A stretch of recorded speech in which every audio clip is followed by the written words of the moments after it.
November 15, 1944, Kure Naval Arsenal, Japan. Vice Admiral Admiral Ozawa stood in the officer's observation gallery overlooking the dry dock, his reflection ghostly in the rain-streaked window. Below him sat the damaged carrier Zuikaku, fresh from the catastrophe at Leyte Gulf. Welder's sparks cascaded down her scarred hull like dying stars.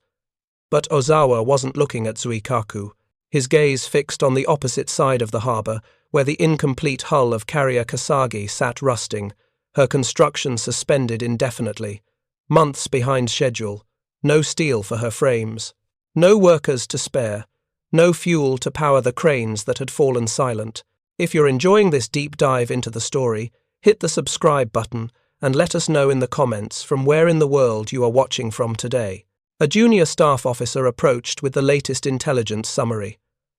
Ozawa accepted the folder without speaking, but his hands trembled slightly as he opened it. Inside were reconnaissance photographs taken by a high-altitude aircraft over Ulithi Atoll. The images showed what appeared to be impossible, row after row of American aircraft carriers, Essex-class vessels, brand new. The intelligence officer had penciled numbers on the photograph, 18 separate carriers visible in one anchorage, 18, and this was just one fleet base. Ozawa knew from Naval General Staff reports that more Essex carriers operated from Pearl Harbor, others from Leyte, still more approaching from San Diego. He counted silently, then recounted.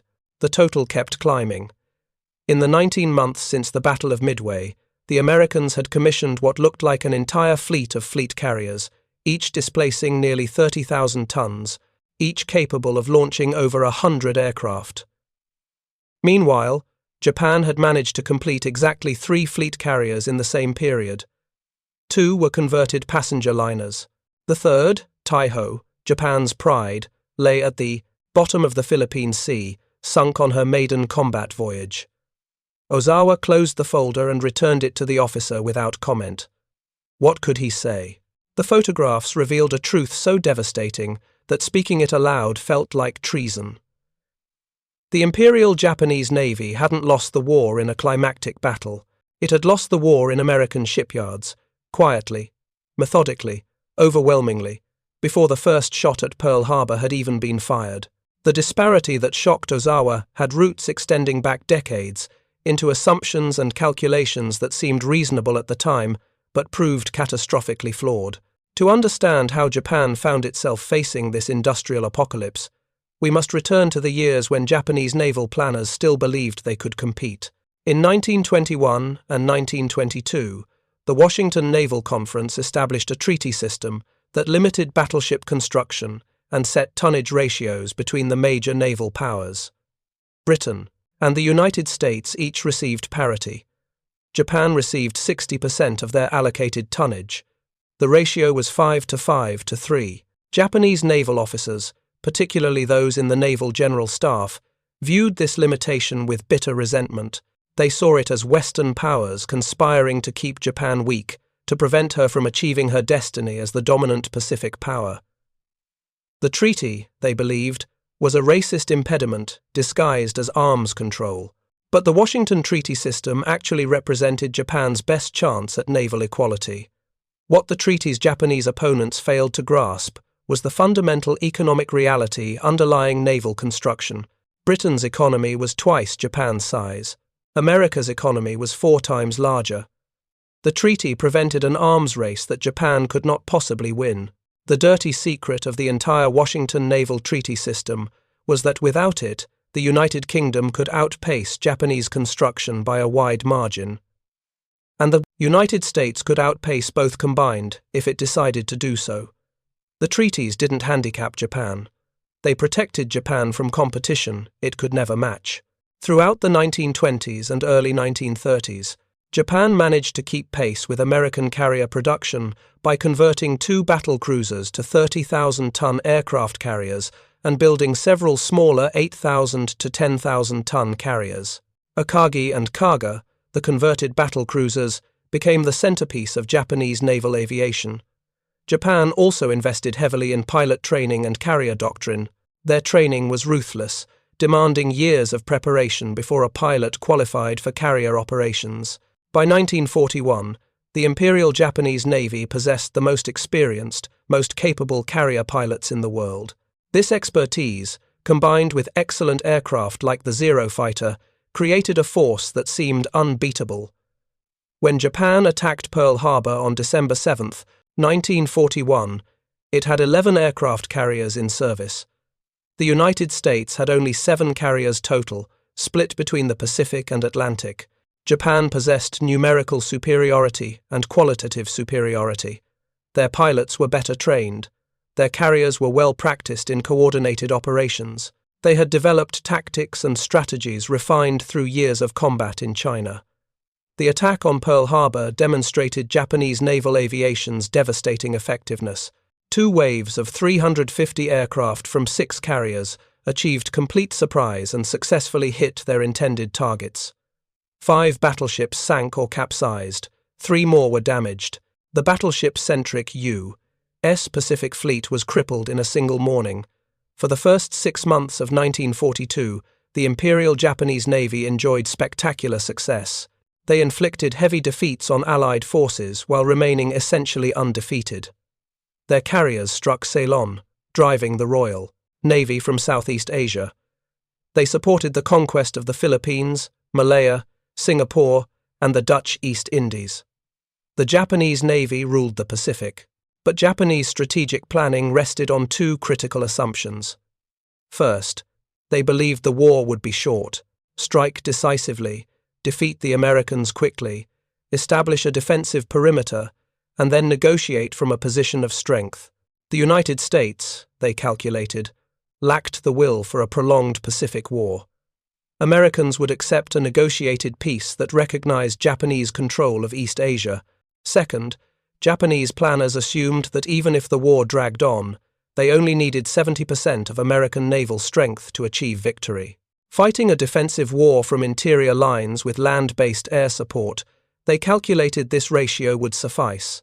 They acknowledged openly that they would never have the industrial capacity to match the United States ship for ship, but 70% seemed achievable. These assumptions were wrong, catastrophically, fatally wrong. The United States would not negotiate.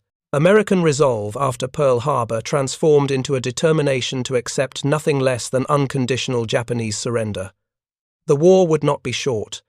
It would last 4 years of grinding attrition, and 70% would never be achievable because Japan fundamentally misunderstood the nature of American industrial capacity. In January 1936, Japan announced its intention to withdraw from the London Naval Treaty, accusing the United States and Britain of negotiating in bad faith. The withdrawal freed Japan from treaty restrictions. Naval architects threw themselves into designing new vessels. The massive Yamato-class battleships emerged, carrying 18-inch guns, the largest battleships ever constructed. But designing super battleships was different from actually building them. The construction of Yamato and her sister ship Musashi challenged the capacity of Japanese steel and shipbuilding industries. Producing the armor plate alone consumed enormous resources. The guns required specialized manufacturing facilities that barely existed in Japan. Japan had 11 major shipyards capable of building large warships. By comparison, the United States had dozens. Newport News Shipbuilding in Virginia alone possessed more building ways for large vessels than many entire Japanese regions. When the war started, Japan faced an immediate problem. Her shipyards became overcrowded with new construction and damaged warships requiring immediate attention. The Americans recognized early that aircraft carriers would dominate the Pacific War. Design work on the Essex-class began in 1939 under Commander Leslie Kniskern at the Bureau of Ships. Kniskern coordinated input from naval architects, aviation facilities, specialists, catapult and arresting gear companies, and most importantly, aviators themselves. The Essex design incorporated lessons learned from earlier carriers. These ships were larger than the Yorktown class. If you find this story engaging, please take a moment to subscribe and enable notifications. It helps us continue producing in-depth content like this, displacing 27,000 tons standard. They had longer, wider flight decks, A deck-edge elevator improved aviation operations. Armor protection was greatly enhanced. Anti-aircraft armament was massively increased. Defensive measures included additional compartmentalization, making them harder to sink. But the most revolutionary aspect of the Essex-class wasn't their design. It was the manufacturing philosophy behind their construction. American naval architects designed them for mass production. Large numbers of flat steel surfaces simplified fabrication. Standardized components could be manufactured at multiple locations and shipped to various yards for assembly.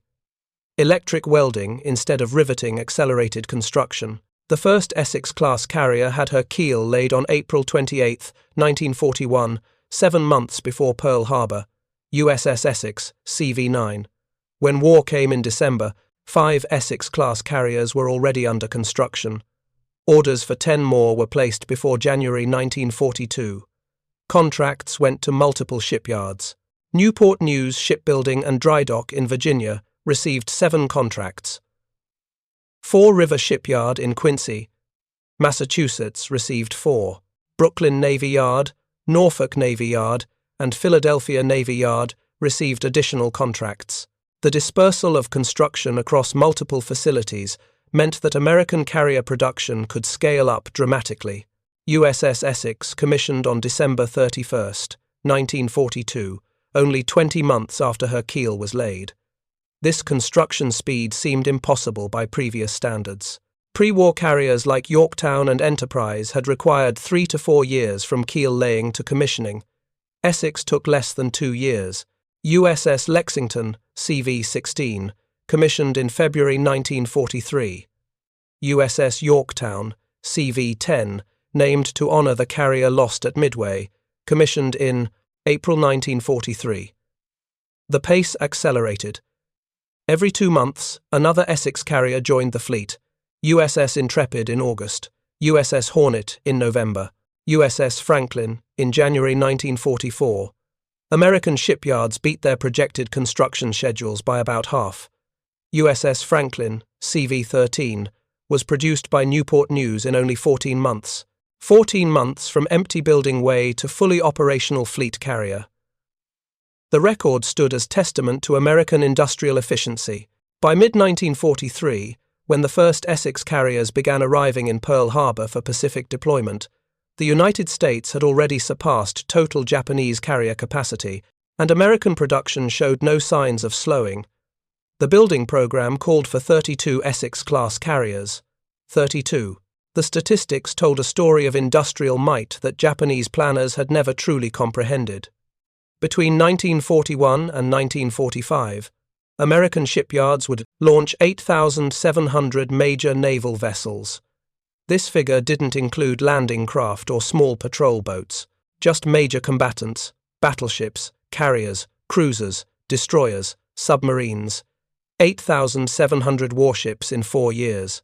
This was more than 3 times the total output of all other powers combined during the entire war, more than Germany, more than Britain, more than Japan, more than all of them together. Japan completed 18 aircraft carriers total during World War II, counting conversions and purpose-built vessels. 18 across 4 years. The United States commissioned 17 Essex-class fleet carriers during the war, with 7 more commissioned in the immediate post-war period. 17 fleet carriers from a single class, plus escort carriers, plus light carriers converted from cruiser hulls. The industrial disparity was so overwhelming that it defied rational comprehension. How could 2 nations inhabiting the same planet, using the same basic technologies, produce such vastly different outputs? The answer lay in fundamental economic realities that Japanese leaders had chosen to ignore or minimize. In 1941, the United States' gross domestic product was approximately 10 times Japan's. 10 times. American steel production was 12 times Japanese production. Aluminum production was 9 times greater. Oil production was several hundred times greater. These weren't small advantages that superior tactics or fighting spirit could overcome. These were insurmountable structural differences in industrial capacity. Japan produced approximately 5 million tons of steel per year. The United States produced 75 million tons, Japan generated roughly 60 billion kilowatt-hours of electricity annually. America generated nearly 300 billion kilowatt-hours. The United States had mature industries, efficient logistics, advanced machine tools, abundant raw materials, cheap energy, and most critically, management practices and worker productivity that were the highest in the world. American manufacturing efficiency meant that each American worker produced more output per hour than workers in any other nation. Furthermore, the United States mobilized women into the workforce on a massive scale. Rosie the Riveter wasn't just propaganda. She represented hundreds of thousands of women who entered shipyards, aircraft, factories, and munitions plants. Japan never fully mobilized its female population for industrial production. This represented a colossal waste of potential labor. The Japanese acknowledged in internal Imperial Navy studies, conducted in 1941, that American industrial capacity vastly exceeded their own. They knew. The numbers were there. Naval staff officers had access to production statistics. They understood American GDP, steel output, shipbuilding capacity. But they chose to believe that American will would falter, that Americans were soft, pleasure-loving, individualistic people who would not endure hardship, that a quick, devastating blow would convince the United States to negotiate rather than fight. These cultural assumptions overrode economic reality in Japanese strategic planning. Vice Admiral Isoroku Yamamoto, architect of the Pearl Harbor attack, understood the danger. After spending years in America as a naval attaché, Yamamoto knew American industrial power intimately. He had seen the automobile factories in Detroit, the steel mills in Pittsburgh, the shipyards along the coasts. He reportedly told colleagues, "I shall run wild for the first 6 months or a year, but I have utterly no confidence for the second and third years." Yamamoto's prophecy proved accurate. For 6 months, Japan ran wild. Then came the Battle of Midway, June 4, 1942. The Battle of Midway became the hinge upon which the Pacific War turned. Japanese planners intended to lure the American carrier fleet into a decisive battle where superior Japanese numbers and pilot skill would annihilate American naval aviation. Admiral Yamamoto committed nearly the entire combined fleet to the operation. 4 Japanese fleet carriers, Akagi, Kaga, Soryu, and Hiryu, approached Midway Atoll. These were the same carriers that had struck Pearl Harbor 6 months earlier. American intelligence, having broken Japanese naval codes, knew they were coming. 3 American carriers, Enterprise, Hornet, and Yorktown, waited in ambush. The battle was chaos. American torpedo bomber squadrons were slaughtered, making brave but ineffective attacks. But while Japanese fighters were at low altitude destroying torpedo bombers, American dive bombers arrived overhead undetected. In 5 minutes, 3 Japanese carriers were burning wrecks. Akagi, Kaga, and Soryu were doomed. Hiryu launched a counterstrike that mortally damaged Yorktown, but Hiryu herself was found and destroyed hours later. 4 Japanese fleet carriers sank. Over 300 aircraft were lost. More critically, many of Japan's most experienced carrier pilots died. These were irreplaceable veterans, with years of training and combat experience. The Japanese Navy never truly recovered from Midway, but at the time, the loss seemed survivable. Japan still had multiple carriers in service. The Americans had lost Yorktown. Both sides had taken casualties. Japanese planners believed they could rebuild their carrier force. What they didn't fully grasp was the industrial avalanche that Midway had unleashed. The loss of 4 carriers forced Japan to accelerate carrier construction programs. But Japan's shipbuilding capacity was already stretched thin.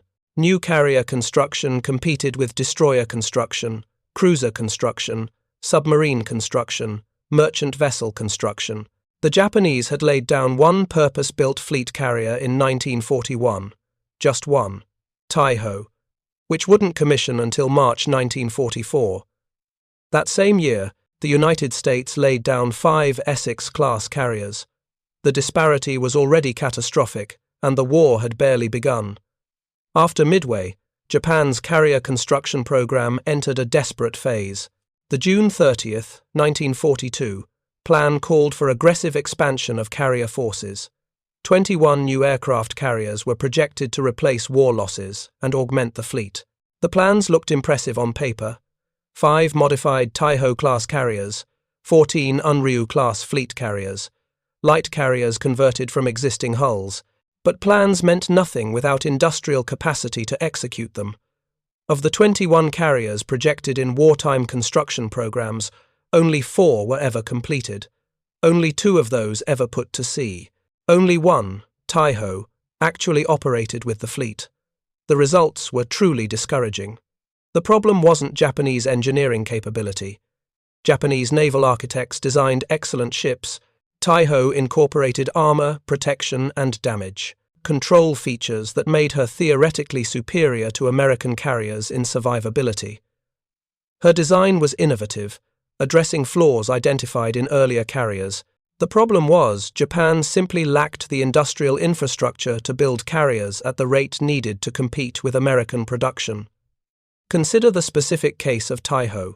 Laid down on July 10, 1941, at Kawasaki Shipyard in Kobe, she displaced 29,300 tons, roughly equivalent to an Essex. Her 8 boilers and 4 turbines produced 160,000 shaft horsepower, enabling a maximum speed of 33 knots. Armament consisted of 12 10-centimeter anti-aircraft guns and 50 25mm machine guns. Her design allowed for 63 aircraft plus 21 replacements. Taiho was launched on April 7, 1943, nearly 2 years after her keel was laid. She commissioned on March 7, 1944, 32 months total construction time. This was Japan's only non-conversion fleet carrier commissioned during the war, 32 months. USS Essex, laid down less than 3 months before Taiho, commissioned in just 20 months, 12 months faster, and Essex was the first ship of her class, the prototype, which typically takes longer to build as workers learn new procedures. Subsequent Essex carriers built even faster. The Essex-class achieved construction speeds that should have been impossible. Shipyards employed electric welding on a massive scale, a technique still relatively new in naval construction. Welding was faster than riveting, created stronger joints, and required less skilled labor. Workers could be trained in welding fundamentals in weeks, rather than the years required to develop master riveters. Prefabrication revolutionized American carrier construction. Large sections of the ship were built separately, then lifted into place by massive cranes and welded together. The bow section, stern section, midship sections, all were constructed simultaneously. This parallel manufacturing meant that by the time the keel was officially laid, substantial portions of the ship already existed as completed modules waiting for assembly. American shipyards operated 24 hours per day in 3 shifts. Artificial lighting turned night into day. Welding arcs glowed like stars across the building ways. The yards never slept. Neither did American industry. Compare this to Japanese shipbuilding practices. Japan relied more heavily on riveting, which required highly skilled craftsmen. Each rivet had to be heated, placed, and hammered by trained workers. The process was slower, more labor-intensive, and created bottlenecks when skilled riveters were in short supply. Japanese yards also suffered from inadequate mechanization. American shipyards employed massive gantry cranes, specialized lifting equipment, and powered tools that multiplied worker productivity. Japanese yards had far fewer of these labor-saving devices. More work was done by hand, by human muscle. This reduced efficiency and increased construction time. Material shortages plagued Japanese construction. Steel allocation was constantly insufficient. By 1943, American submarines were decimating Japanese merchant shipping, strangling supply lines that brought iron ore from occupied territories. Domestic steel production couldn't fill the gap. Carrier construction competed with destroyer construction, cruiser construction, merchant vessel replacement, army equipment needs, and aircraft production for limited steel supplies. The Unryu-class carriers exemplified Japan's wartime construction struggles. These were intended to be simplified, mass-produced fleet carriers based on the successful Hiryu design. The plan called for 14 ships. The reality was far grimmer. Construction began on 6 vessels. Only 3 were ever completed: Unryu, Amagi, and Katsuragi. Commissioned in August 1944. She was sunk 4 months later by a submarine while transporting kamikaze aircraft. Amagi commissioned in August 1944, but never saw combat. She was bombed at her mooring in Kure Harbor and capsized. Katsuragi commissioned in October 1944. She survived the war but never conducted offensive operations due to lack of fuel and trained pilots. 3 carriers completed after years of effort. 3 carriers that accomplished essentially nothing. The program intended to produce 14 fleet carriers failed to deliver a single effective combat unit. Meanwhile, American Essex-class carriers poured from shipyards like manufactured products from an assembly line. USS Wasp, CV-18, commissioned in November 1943. USS Hornet, CV-12, in November 1943. USS Bennington, CV-20, in August 1944. USS Bonhomme Richard, CV-31, in November 1944. Every single Essex carrier commissioned was immediately combat-ready. They didn't sit at dock waiting for trained crews. They didn't suffer from fuel shortages. They didn't lack aircraft to fill their hangars. American pilot training programs graduated thousands of aviators annually. American aircraft factories produced fighters, dive bombers, and torpedo planes in numbers that matched carrier capacity. The Pacific Fleet acquired not just the carriers themselves, but complete carrier battle groups. Each Essex deployed with escort destroyers, cruisers providing anti-aircraft protection, logistics ships carrying fuel and ammunition, and a trained, experienced crew ready for combat. Japanese carriers often commissioned without adequate escorts. Destroyer production lagged badly. From 1941 to the war's end, Japan completed approximately 60 destroyers. In the same period, the United States commissioned over 350 destroyers, plus hundreds of destroyer escorts. The ratio was 6-1. Supporting an aircraft carrier required a balanced fleet. Japanese planners calculated they needed 2.5 destroyers and 1.2 cruisers per carrier as escorts. These ratios were based on actual force compositions used in operations from Pearl Harbor through 1943. If Japan really intended to build 14 Unryu-class carriers, they needed 35 new destroyers and 17 new cruisers to escort them, all in addition to normal construction and wartime loss replacement. Japan commissioned nowhere near these numbers. The industrial base simply couldn't produce enough ships. Shipyards were overcrowded. Steel was scarce. Skilled workers were in short supply, increasingly drafted into the army. Strategic materials like copper, aluminum, and manganese became critically short as American submarines severed supply lines from Southeast Asia. The comparison becomes even more stark when examining construction rates by tonnage. 6 Unryu-class carriers actually laid down. Japanese shipyards built 25.2 tons of carrier per day on average. For a comparable number of Essex-class carriers, American shipyards built 52.1 tons per day, twice the daily construction rate, and American yards delivered ships 24% faster. This productivity gap existed across all vessel types. Japanese destroyer construction typically required 12 to 18 months. American Fletcher-class destroyers, larger and more capable than most Japanese equivalents, were built in 8 to 10 months. Japanese submarine construction took 14 to 20 months. American Gato-class submarines commissioned in 12 to 14 months. The productivity difference wasn't small. It was systemic, structural, overwhelming. Every category of warship showed similar disparities. American industry outproduced Japanese industry by ratios of 2-1, 3-1, sometimes 5-1, depending on the specific ship type. By 1943, U.S. naval production reached its highest level of the war. That single year's output alone exceeded the total wartime output of all other major powers combined. Think about that statement. 1 year of American production equaled the entire 4-year wartime production of Britain, Japan, Germany, and Italy, added together. Japanese internal reports from 1943 acknowledged the hopeless nature of the industrial competition. Naval staff officers compiled statistics showing American carrier strength growing exponentially, while Japanese strength stagnated or declined. The reports were classified, shared only among senior leadership. The information was too demoralizing to circulate widely. Some numbers were almost absurd in their disparity. In the first 4.5 months of 1943, the United States built more merchant shipping tonnage than Japan had constructed in 7 years, January through mid-May. 4.5 months of American production exceeded 7 years of Japanese output. American shipyards launched Liberty ships, standardized cargo vessels, in an average of 42 days from keel laying to delivery. 42 days. Some were completed in less than 2 weeks when yard workers set speed records for publicity purposes. Japan took 6 to 9 months to build comparable merchant vessels. The Essex-class carriers became visible symbols of American industrial dominance.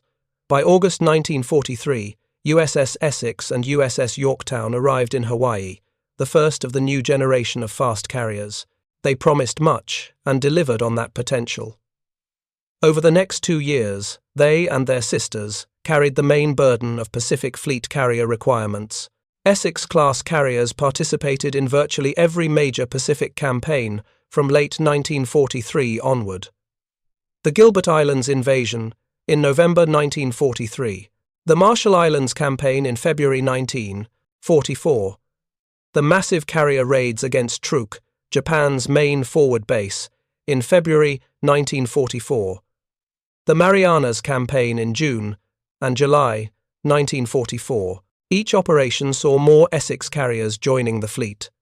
The Fast Carrier Task Force, designated Task Force 58 under Admiral Raymond Spruance or Task Force 38 under Admiral William Halsey, grew from a handful of carriers in early 1943 to a massive armada by mid-1944. By the time of the Battle of the Philippine Sea in June 1944, the Fast Carrier Task Force deployed 15 fleet carriers. 7 were Essex-class. Task Force 58 launched over 900 aircraft. The Japanese First Mobile Fleet, defending the Marianas, had 9 carriers launching roughly 450 aircraft. The battle became known as the Great Marianas Turkey Shoot. American fighters, mostly Grumman F-6F Hellcats, operating from Essex-class carriers, shot down Japanese aircraft in droves. Japanese pilots, rushed through abbreviated training because Japan lacked fuel and safe airspace for proper instruction, were slaughtered by American veterans flying superior aircraft. Over 2 days, Japanese naval aviation lost approximately 600 aircraft. American losses totaled about 120, with most lost to operational accidents during night carrier landings rather than combat. The kill ratio exceeded 5 to 1. In some individual engagements, it reached 10 to 1 or higher. 3 Japanese carriers were sunk. Taiho, the pride of Japan's wartime construction, was torpedoed and sank when a single hit from submarine USS Albacore triggered catastrophic avgas explosions. The carrier that took 32 months to build survived only 3 months of combat service. Shokaku, a Pearl Harbor veteran, was sunk by submarine USS Kavala. Hio was torpedoed and sank. Japanese naval aviation never recovered from the Philippine Sea. The combination of catastrophic aircraft losses and pilot attrition destroyed the last remnants of experienced naval aviators. Replacement pilots had minimal training, sometimes as little as a few months from initial instruction to combat deployment. These rookies faced American veterans who'd accumulated hundreds of flight hours and dozens of combat missions. 4 months later came the Battle of Leyte Gulf in October 1944. Japan committed essentially its entire remaining surface fleet to stopping the American invasion of the Philippines. 4 separate Japanese forces converged on Leyte Gulf in a complex multi-pronged operation. The Northern Force, commanded by Admiral Ozawa, was built around Japan's surviving carriers, but these carriers had no aircraft. The few trained pilots still alive were hoarded for land-based operations. Ozawa's carriers were decoys, bait intended to lure Halsey's powerful Third Fleet away from the invasion beaches so Japanese surface forces could attack the vulnerable transports. The deception worked. Halsey pursued Ozawa's carriers north, But even as empty decoys, the Japanese carriers were destroyed. American carrier aircraft from Essex-class ships sank all 4 carriers in Ozawa's force. Zuikaku, the last surviving Pearl Harbor carrier, went to the bottom. Chitose, Chiyoda, and Zuiho followed her. In other sectors of Leyte Gulf, Japanese surface forces were decimated. The super battleship Musashi was sunk by carrier aircraft. Numerous cruisers and destroyers were destroyed. Japan lost 26 warships at Leyte Gulf. The Imperial Japanese Navy ceased to exist as an effective fighting force. And still, the Essex carriers kept coming. USS Shangri-La commissioned in September 1944, USS Lake Champlain in June 1945, USS Tarawa and USS Kearsarge in the spring of 1945. Production didn't stop even as victory became assured. The final total: 24 Essex-class carriers completed between Riva, 1942, and 1950. 17 commissioned during World War II. 14 actually saw combat in the Pacific. Not a single Essex carrier was lost to enemy action during the war. Several sustained heavy damage from kamikaze attacks, but all survived. USS Franklin, CV-13, was hit by 2 bombs while operating near Japan in March 1945. The bombs penetrated the flight deck and exploded on the hangar deck, triggering massive secondary explosions among fueled and armed aircraft. Over 700 crew members died. The carrier was nearly lost, but Franklin survived, made it back to the United States under her own power, and was eventually repaired. USS Bunker Hill was hit by 2 kamikazes off Okinawa in May 1945. The attacks killed nearly 400 crew members and caused catastrophic fires. But Bunker Hill also survived, limping back to Ulithi for repairs. The Essex carriers proved remarkably survivable in combat. Their armor, protection, compartmentalization, and damage control training meant that even devastating hits usually didn't result in ship loss. This survivability was built into the original design, part of the American philosophy that valued keeping ships and crews alive for future battles. Compare this to Japanese carrier design philosophy, which prioritized offensive capability over protection. Japanese carriers had larger air groups relative to their size but less armor, fewer watertight compartments, less sophisticated damage control equipment. When hit, they tended to burn catastrophically. The Essex carriers also proved remarkably adaptable. After World War II, many received extensive modernizations. Angled flight decks were installed. Steam catapults replaced hydraulic catapults. Updated radar and electronics were fitted. 8 Essex carriers received full SCB-27A modernization, returning them to service in the early 1950s for the Korean War. USS Essex herself served in Korean waters from 1951 to 1953, launching combat missions along the coast and providing close air support. She was the first carrier to launch F-2H Banshee jet fighters on combat missions. The carrier, built in 1942, was still relevant a decade later, testament to sound design and American industrial quality. Several Essex carriers saw combat in Vietnam. USS Oriskany deployed multiple times to the Gulf of Tonkin. Future Senator John McCain flew combat missions from Oriskany before being shot down and captured in 1967. USS Intrepid, USS Shangri-La, and others all served tours off Vietnam, launching airstrikes against North Vietnamese targets. The last Essex carrier in active service, USS Lexington, CV-16, operated out of Pensacola as a training ship until November 1991, nearly 50 years of service. Lexington provided deck landing and takeoff experience for naval aviation cadets for 2 decades, before finally being decommissioned and converted into a museum ship. 4 Essex carriers survive today as museum ships, preserved for future generations to visit and understand. USS Yorktown sits in Charleston, South Carolina. USS Intrepid is moored in New York City. USS Hornet is preserved in Alameda, California. USS Lexington is a museum in Corpus Christi, Texas. Each ship serves as a physical reminder of American industrial might and naval dominance during World War II. The contrast with Japanese carrier development is stark and sobering. Of Japan's 18 wartime carriers, only 4 survived to war's end. All 4 were extensively damaged, sitting in harbour, unable to operate because fuel was non-existent and trained crews didn't exist. None survived as museum ships. None remained as testaments to Japanese engineering. They were scrapped, their metal recycled, their histories ending in defeat and destruction. Vice Admiral Ozawa, standing in Kure harbour in November 1944, understood these realities with crushing clarity.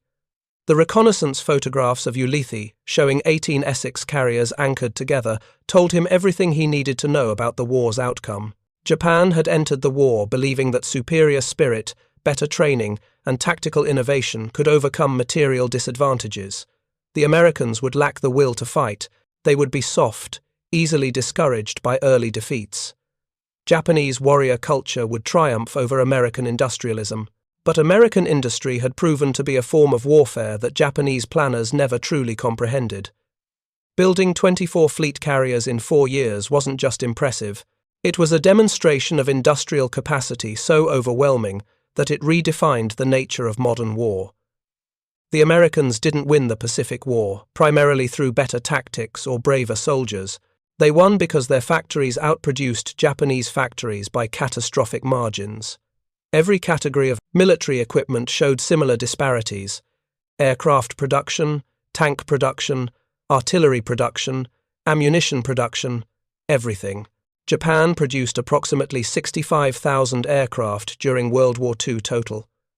The United States produced 300,000. The ratio was nearly 5-1. Japan built fewer than 7,000 tanks. America built nearly 90,000, 13-1. Japan produced 1.6 million rifles. America produced 11 million, 7-1. These weren't small differences that could be overcome through better training or higher morale. These were fundamental mismatches in industrial capacity. Japan was fighting an industrial giant while being an industrial lightweight.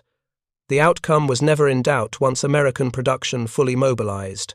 The Washington Naval Treaty System that Japanese officers had resented so bitterly in the 1920s had actually protected Japan from this reality. The treaties prevented the United States from building to full capacity. They artificially constrained American industrial power behind limits negotiated at conference tables. When Japan withdrew from the treaty system and attacked Pearl Harbor, they removed those constraints. They awakened American industry and gave it purpose, unlimited funding, and national determination to win at any cost.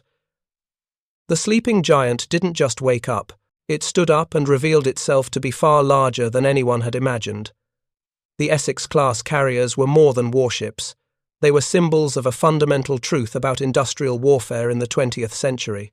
Factories matter. Production capacity matters. Raw materials matter. Logistical systems matter. Worker productivity matters. Economic size matters. Japan had tried to fight a 20th century industrial war with insufficient industrial capacity. They had made brilliant ships, excellent aircraft, and trained superb pilots. But brilliance couldn't overcome a 5-1 production disparity. Excellence didn't matter when the enemy could replace losses 10 times faster than you could. The 24 Essex carriers told the story of the Pacific War more clearly than any battle narrative. America built them faster than Japan could sink them, faster than Japan could build counters to them, faster than Japan could even keep track of them. The industrial avalanche buried Japanese resistance under tonnage, aircraft, and sheer material weight. When Admiral Ozawa closed that intelligence folder in November 1944, he understood that the war was already lost, had been lost before it started, would always have been lost because the economic fundamentals made Japanese victory impossible. The United States was always going to build more, produce more, deploy more.